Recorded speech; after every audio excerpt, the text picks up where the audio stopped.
Assalamualaikum warahmatullahi wabarakatuh.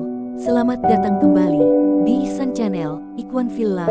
Di video kali ini kita akan membahas kisah Nabi Ibrahim dan seekor katak. Untuk lebih jelasnya, saksikan video ini sampai selesai agar tidak sesat. Dalam Islam, setiap penciptaan Allah memiliki maksud dan tujuan yang maha sempurna. Termasuk diantaranya yang menjadi pelajaran dan hikmah adalah penciptaan hewan-hewan di muka bumi. Dari beragam hewan, semuanya bermanfaat dan sebagai bukti kekuasaan Allah agar hambanya bersyukur. Dalam literasi Islam, terdapat sejumlah hewan-hewan yang dimuliakan Allah. Bahkan ada hewan-hewan yang dilarang dibunuh dalam Islam. Bahkan, dalam kitab suci Al-Quran terdapat sejumlah nama surat yang merupakan nama dari hewan. Contohnya Al-Baqarah, sapi betina, An-Naml, An-Nahl, Al-Ankabut, laba-laba, Al-Fil, Hud. Setiap hewan pun diciptakan tidak lain dan tidak bukan hanya semata-mata untuk menyembah kepada Allah. Hewan juga membuktikan dirinya adalah ciptaan yang patuh kepada Allah dan para nabi.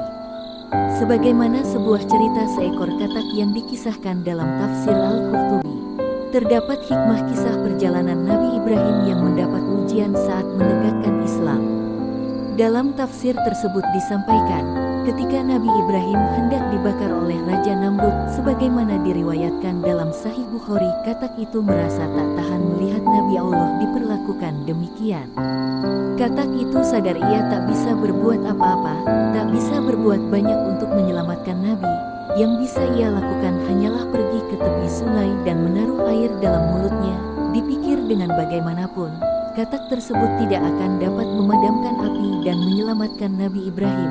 Walau Allah akan tetap melindungi kekasihnya itu, katak itu melompat-lompat dari tepi sungai ke tempat Nabi hendak dibakar. Lalu disemburkan air itu dan seperti itu dilakukan berkali-kali agar api padam.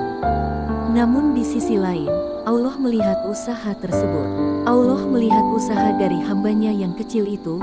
Allah melihat besarnya cinta katak itu kepada Nabi Ibrahim dan niatnya untuk menyelamatkan utusannya.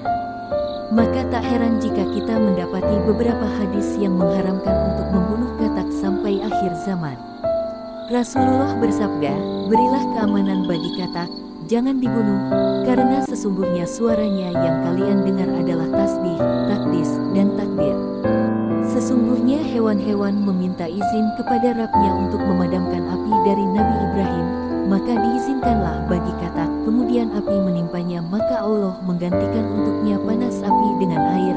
Hadis riwayat Anas bin Malik, Sahih, Abu Said Asy-Syami, Ibrahim bin Abi Ablah dan Abaan bin Salih. Keduanya sikah, janganlah kalian membunuh katak karena sesungguhnya suaranya adalah tasbih, dan janganlah kalian membunuh kelelawar karena sesungguhnya ketika Baitul Maqdis hancur, ia berdoa, "Wahai Tuhanku, berilah aku kekuasaan terhadap lautan agar aku bisa menenggelamkan mereka." Hadis riwayat Baihaqi. Allah sangat menghargai usaha hambanya. Mungkin bagi kita itu adalah sebuah perbuatan kecil yang tak akan membuahkan hasil. Namun, Allah sangat menghargai hal tersebut, dan tentu Allah akan memberi balasan terhadap suatu perbuatan yang dikerjakan. Dari kisah ini, benarlah usaha tidak akan mengkhianati hasil. Kiasan itu mendefinisikan jika seseorang mau berusaha keras dan berjuang secara maksimal maka ia dapat memetik hasil yang baik. Begitu pula bagi mereka yang hanya berusaha setengah-setengah. Namun ternyata Allah hanya ingin kita berusaha, tanpa memikirkan hasil, apa yang akan kita terima. Yang utama adalah niat tulus dan keridhaan Allah.